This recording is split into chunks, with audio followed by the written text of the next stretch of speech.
Besser has done a full 180 and is suddenly one of the more intriguing UFA names floating out there for the summer of 2025.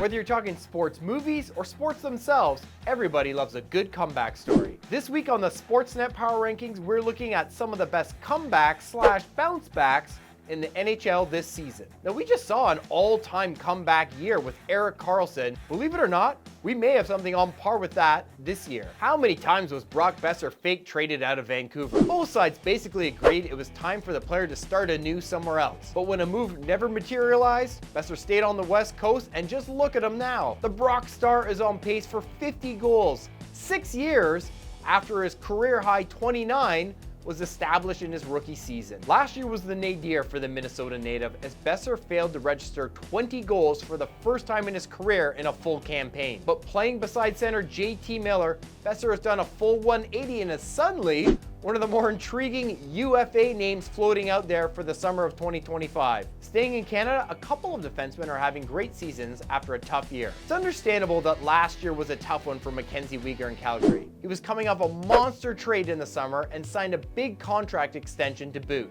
He registered 31 points in his first year in Southern Alberta after 2 years of getting Norris votes with the Florida Panthers. Well, the guy who just turned 30 10 days ago is having a fantastic season, tracking a career-best 48-point campaign with the Flames, and only 4 defensemen in the league have scored more times than the 9 goals Weegar's potted this year. Moving east, things haven't been perfect for the Toronto Maple Leafs this year, but Morgan Rielly is playing nearly 25 minutes a night and tracking a 70-point season. That's a big departure from last year, when Rielly battled some injuries and just had an overall frustrating campaign before pouring it on in the playoffs. Speaking of injuries, Philip Forsberg had a devastating concussion that ended his season last year with the Preds, but he's back better than ever, chasing a 40-goal, 90-point season. And how about the Philadelphia Flyers, where Sean Couturier and Cam Atkinson, who both missed all of last year, are back and contributing to a surprising Flyers club. Finally, we land in the crease, where we'll talk about 2 related goalies. Jonathan Quick was unceremoniously dumped by the Los Angeles Kings ahead of last year's deadline,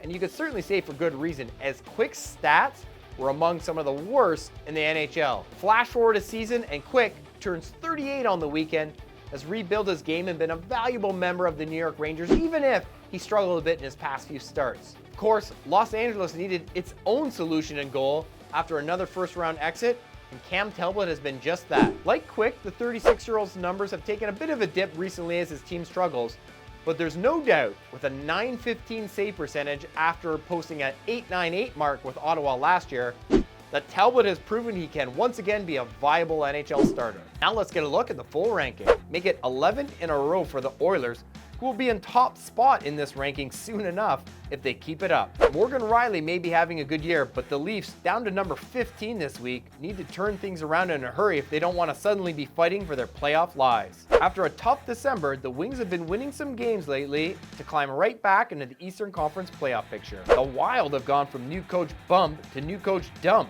under bench boss John Hines. All right, I'm Ryan Dixon. That's all the time we have, but speaking of comebacks, come back next week and all season long right here for the Sportsnet Power Rankings.